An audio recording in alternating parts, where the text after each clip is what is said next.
It has been said that two of the most precious gifts you can give to your children are roots and wings. Taproots, the unconditional love of parents, grandparents, reinforced by the lateral roots of family, teachers, and rich life experiences. Wings, the inspiration, freedom, support, and opportunity to discover who we are, what our specific gifts are, and the paths we must follow. As we take this time to remember and to pay special tribute to Mom and Dad, I find him so personally grateful for the reinforcement of roots and the extension of wings, especially as they were presented in the compassionate context of a universal wholeness and an awesome, immense journey.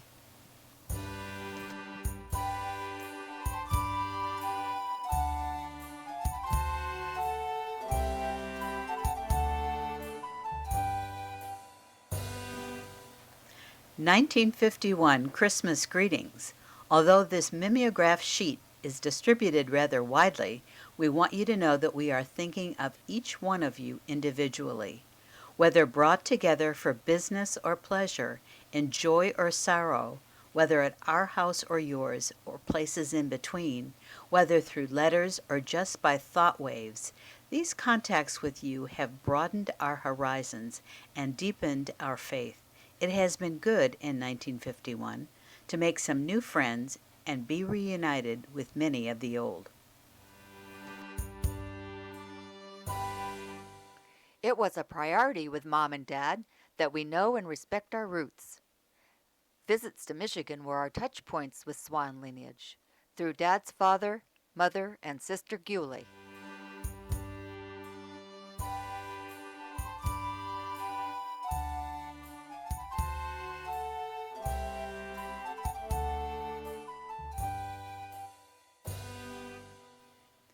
Early in the summer, Michigan was the center of 10 days of visiting with folks on the Swan side and visiting Langthorne's new home.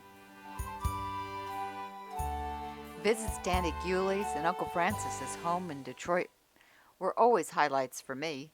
Playing in Joni's fully equipped dollhouse, eating Auntie Gulie's amazing cookies and desserts, riding in Uncle Francis's red Pontiac.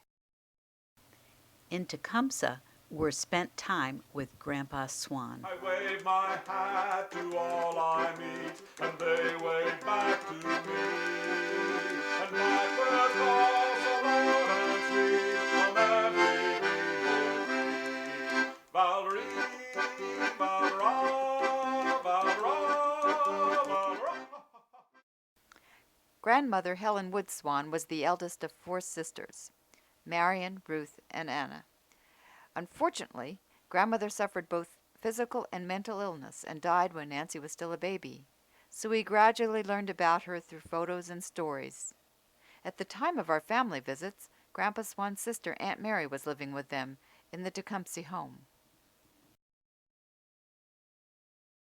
From Dad's family through the years, we learned of mental illness that had touched both our grandmother Swan and tragically her sister Marion.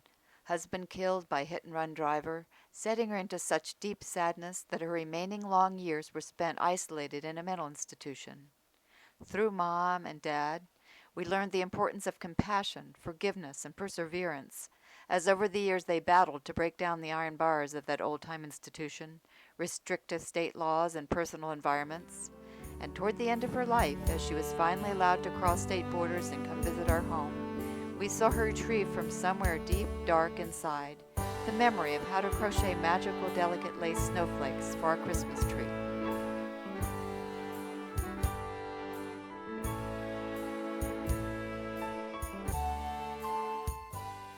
We were stimulated by excursions that Grandpa arranged to the University of Michigan's observatory at Lake Angeles, Cranbrook Institute and School, and marveled together at a glorious display of northern lights.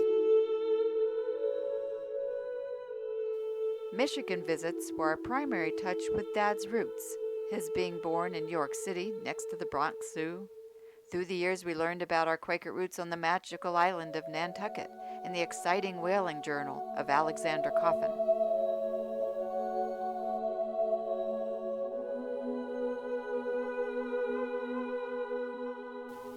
Our 5 California Kimbers spent 3 scant weeks with us during August. Their visit was the occasion for many happy reunions in these parts.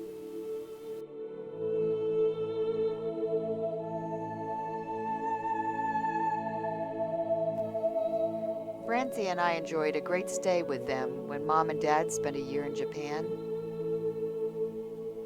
The Kimber visits, Christmas packages, phone calls were always special occasions, magnified by Nancy's New England tour with them, the 1951 summer. Indian Orchards continues to be a rallying point for many folks.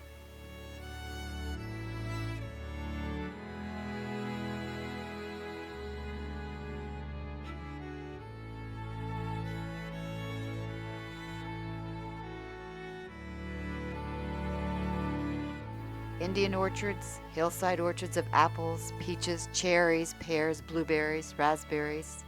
A huge barn for the storage of fruit and orchard farm equipment.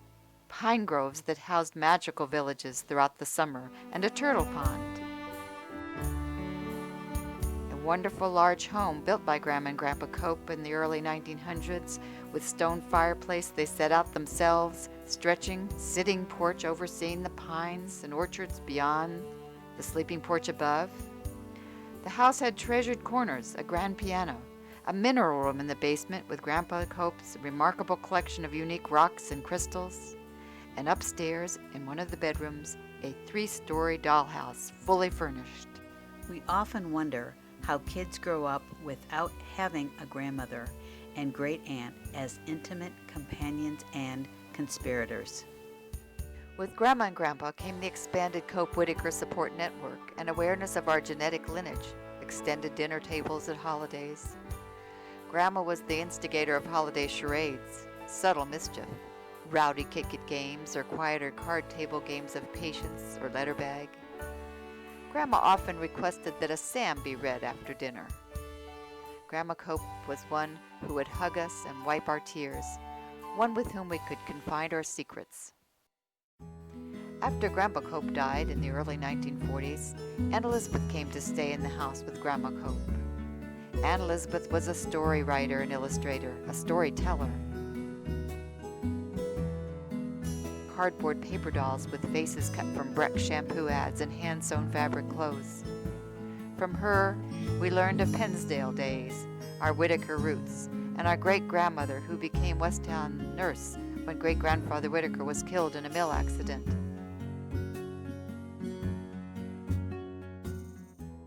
With Grandpa's premature death in the 1940s, it was timely that Japanese families found safe harbor and compassion and employment in Indian orchards, a product of the wartime where these families were displaced from homes and farms out west. Not only was their hard work, orchard knowledge, and experience hugely helpful to the orchard, but their compassionate, generous spirits seeded for our family a very personal bond and commitment to heal the wounds of war with the Japanese people. For our parents, creating bridges of peace, especially with Japanese Quakers, became a lifelong mission. They made 3 trips to Japan, including 1955-1960 year, teaching in schools and helping to reconstruct orphanages that were damaged by the war. Ruby Yamamoto, on vacation from the University of Cincinnati School of Nursing, fit back into the family as naturally as ever. Ruby lived with our family as she attended Westtown School. She was one of the earliest of the dozens and dozens of Japanese people who filtered into our family, our home, and our lives for the following 40 to 50 years. Mom and Dad returned to Japan twice more after their 1950s visit, and Francie spent a portion of her senior college year in Japan as well. As the years passed, Bridges of Peace became our parents' mantra for opposing all wars, opposing segregation, and extending love and service where needs were identified. We have appreciated more than ever before the privilege of sharing life of this Westtown community.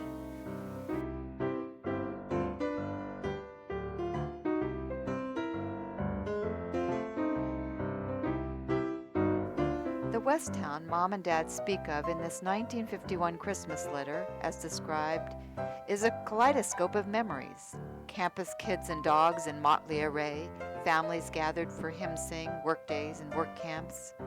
Visiting presentation by poet Robert Frost, Esther Rhodes, bringing greetings from the French school in Japan. Canoe trips and hikes with the flaming red maples reflected in the lake. In 1951, who were we?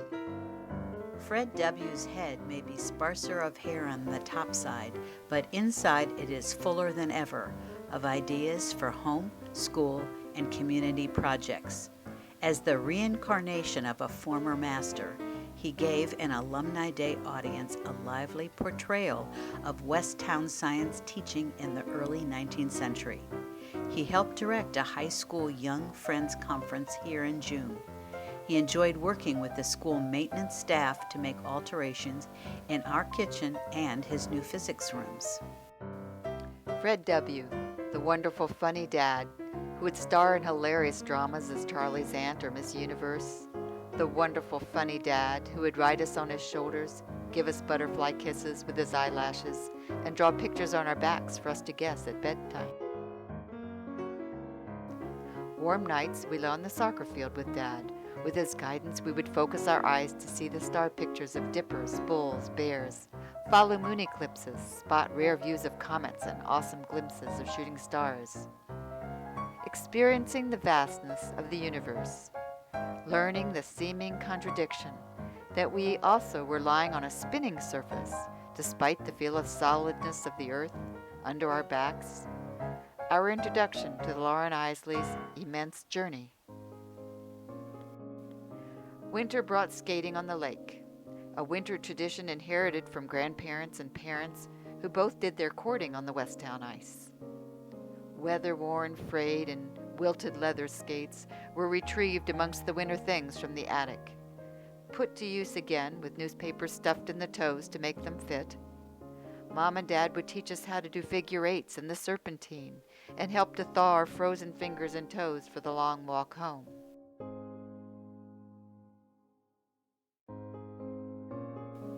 As the snow thawed and sap began to flow in the maple trees, we regularly checked the progress of the flow up the lane, taste-testing the drops in the hanging buckets, rich, sweet smell of the sapphire filling the air. And when we were little, we would ride on the sap bucket wagon on collecting rounds. We were lucky at Westtown to have the orchard so available. Dad, Nancy, Fred, and Francie all worked in the orchard at some point. Mom was famous for her apple crisp, and fresh cider was the beverage of choice at Westtown gatherings. Well, we made our last batch of cider. We make apple cider and sell it there at the fruit stand at home. This is entitled, Did It Ever Happen to You? I had 12 bottles of hard cider in my cellar, and my wife told me to empty the contents of each and every bottle down the sink, or else. I said I would and proceeded with the unpleasant task. I withdrew the cork from the first bottle and poured the contents down the sink with the exception of one glass which I drank. I extracted the cork from the second bottle and did likewise with the exception of one glass which I drank. I pulled the cork from the fourth sink and poured the bottle down the glass which I drank. I pulled the bottle from the cork of the next and drank one sink of it and poured the rest down the glass. I pulled the sink out of the next glass and poured the cork down the bottle. I next pulled the cork out of my throat and drank the glass. Then I corked the sink with the glass and bottled the drank the pour. Then when I had emptied everything, I steadied the house with one hand and counted the bottles, corks, and glasses with the other. There were 29. To make sure, I counted them again. When they came by, and I had 74. As the house came by, I counted them again. Finally, I had all the bottles and houses and corks and glasses counted except one house and one bottle, which I drank. Dad introduced us to Florida, the Smiley Cousins, and the magic of Lake Kerr. Spanish moss, palmetto palms, alligators floating in the marsh, and gopher turtles. The Williamson place with the wood stove, reading the yearling by oil lamp. Night flashlight walks to the outhouse with the ever-present worry about black widow spiders.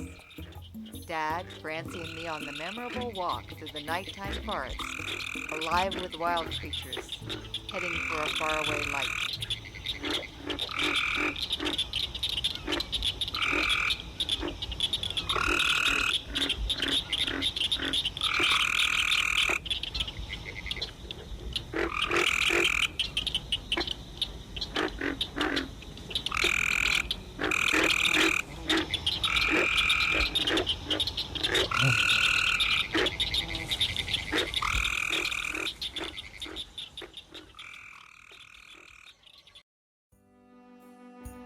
Sarah C., now fully recovered from her operation in August, has resumed the role of family mediator, traffic director, social secretary, custodian of clipping and other resource materials. She is daily grateful to the school and to her husband for transforming the kitchen into such a pleasant and convenient workroom. She still spends many hours organizing materials and composing letters in the interests of peace, Christian work in Japan, and religious education. It was Mom who championed the building of snow houses, filling the bird feeders, setting the Christmas candles in the window, bringing out the sacred creche and the fragile white deer, the wax choir boy candles for us to turn the house to Christmas.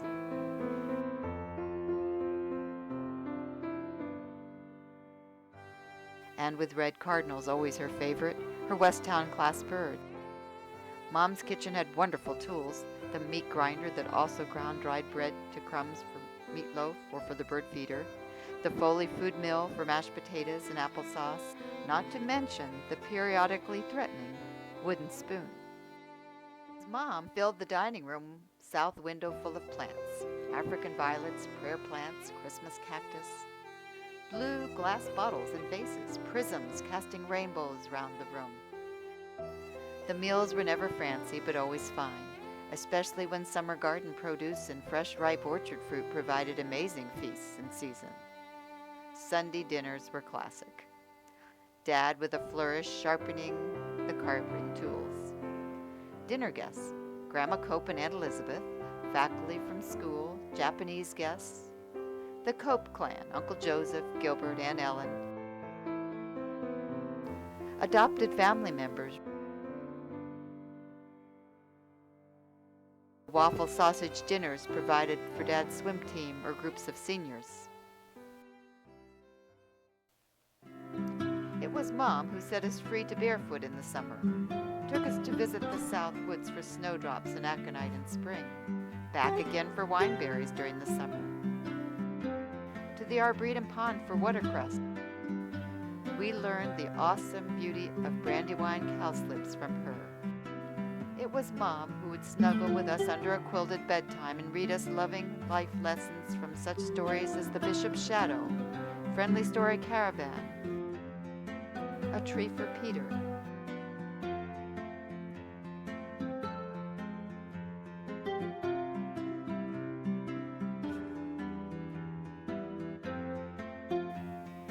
Mom and Dad, the two of them, shared awesome experiences which inspired wonder at the beauty of the earth and the glory of the sky.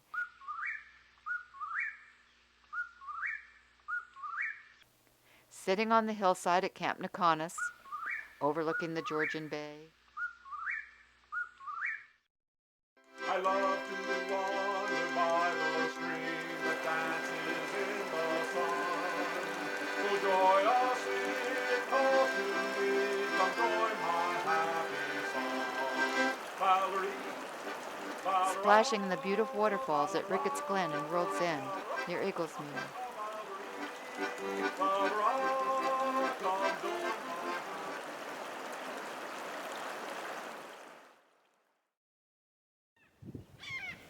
Watching awesome bird migrations at Hawk Mountain.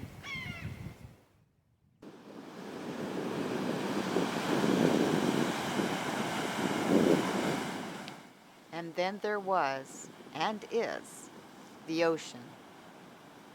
The vastness of the ocean, the rhythmic crash and splash of waves, the joyous rushing bubble of the surf foaming around our ankles, leaving in its wake fresh, glistening textured treasures.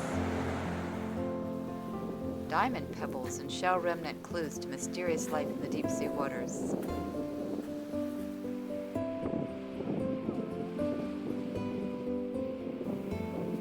As you rode the waves, couldn't you just see Dad showing us how to get the best ride in, waiting for just the right wave and moment to catch the grand surge and the longest ride to shore?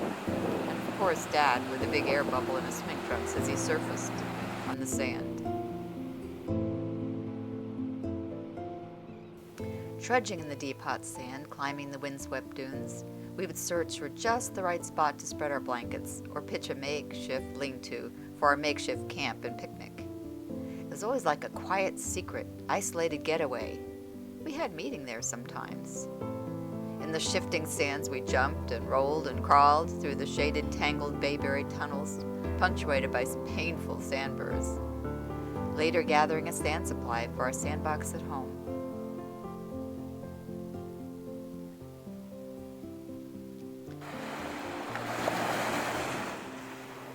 What precious gifts received from these two remarkable people. But each of you have given me special gifts as well along this journey. Nancy, 14, is a freshman at Westchester High, representative at yearly meeting, accompanist for family hymn sings, popular babysitter. She somehow sandwiches between schoolwork, clarinet lessons, Tri-High-Y, young friends, stamps, pen pals, cookie making, and sports. Highlights for 1951 for her include visits with Liz Hole here and at Pocono, and a trip to New England and New York City with the Kimber men folks. Nancy, I want to thank you especially for including me in your life for several special Adirondack summers and winters that let me begin to test my wings gradually. With the security of your home base and gentle oversight, I independently canoed the lakes, hiked and snowshoed the trails, learning that awesome freedom and personal relationship with wilderness. High overhead, the skylark wings, they never rest at home. But just like me, they long to sing as o'er the world they roam. Freddie C., 12, 7th grade. Lunch at the big school, tie and coat for Thursday meeting. Stonehouse soccer team. Interested in maps and antiques and what makes people tick. Collector of jugs, pop bottles for cash, minerals, birds' nests, turtles, butterflies, arrowheads. Only 2 pigeons, Captain and Long John, remain of the 6 squabs procured from dizzy heights in the school barn. Eddie and Will Crow have also passed on. By dint of teasing and clowning, he holds his own amongst the women in the family. Fred, to me, you were the real birder of our family because your birding was based on personal relationships with the birds. Besides Captain, Long John, Eddie, and Will, there was Blackie, who used to pose for me to draw pictures of him on the branch outside the kitchen porch, peering over to see how I was doing when I looked down. And then there was Hoppy the sparrowhawk, trained by you, would fly back and land on our shoulders and heads or nearby wires to visit, a number of times after he was set loose to the wilds. Of course, there was Waddles, the duck egg you found in the abandoned nest, put it in a crow's nest for hatching, then home to nurture further until the fateful day, set briefly outdoors for a new pen when the neighbor's dog intervened. There were other crows and hawks. You gave me several African geese that befriended our Indiana pony. They were such pets, let me carry them around. So it is no surprise that I have developed a more spiritual relationship with birds, to the geese, the hawks, the owls. Thank you, Fred, for these spirit gifts.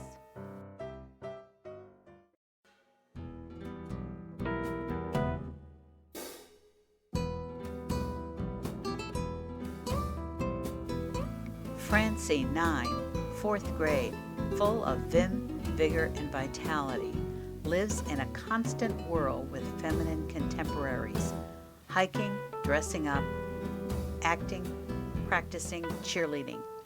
Although she can do a splendid job, she tries to avoid dishwashing and other housework. She enters enthusiastically into all school activities and is enjoying piano lessons. Francie, you are still very much plunging into life with enthusiasm, experiencing the joy of campfires, ocean waves, sleeping under the stars, taking time to listen to nature's messages, reaching out to hurting hearts. Thank you for the privilege of sharing spirit messages through goldfinches, herons, and dragonflies. Betsy Page, 5 and a half, is well launched in the first grade. She looks the part with 2 teeth missing from the upper front row. Music, art, recess, the whole business is fun. She plays school, dresses up, draws, colors, plays with dolls and paper dolls, and picks out tunes on the piano. Occasionally, she has the great joy of helping take care of one of the new campus babies.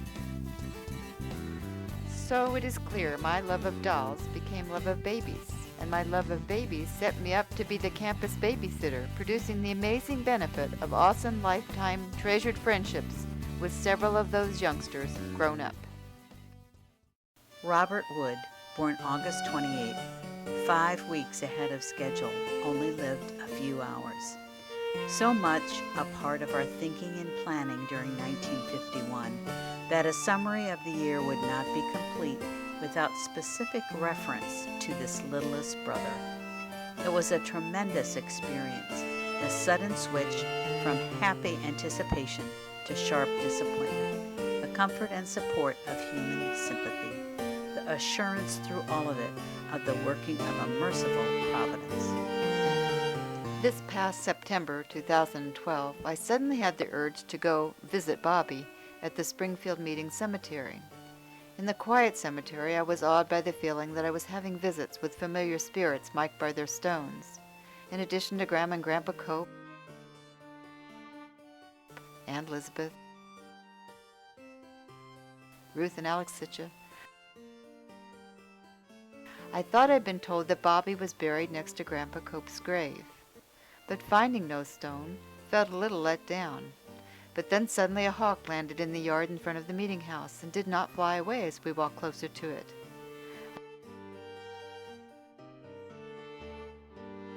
Another car pulled into the meeting house yard, and a young boy and his mother stepped out, also watching the hawk. When the hawk did not fly off, even as we drew close around it, we all became concerned that it was hurt. It appeared to have something caught in its feet and bounced up and down to try to break it loose, almost seeming to be asking for assistance. It had gotten its feet tangled in a rotten branch. But before we could figure out how we could help, it was able to break loose enough to fly up to a nearby wire.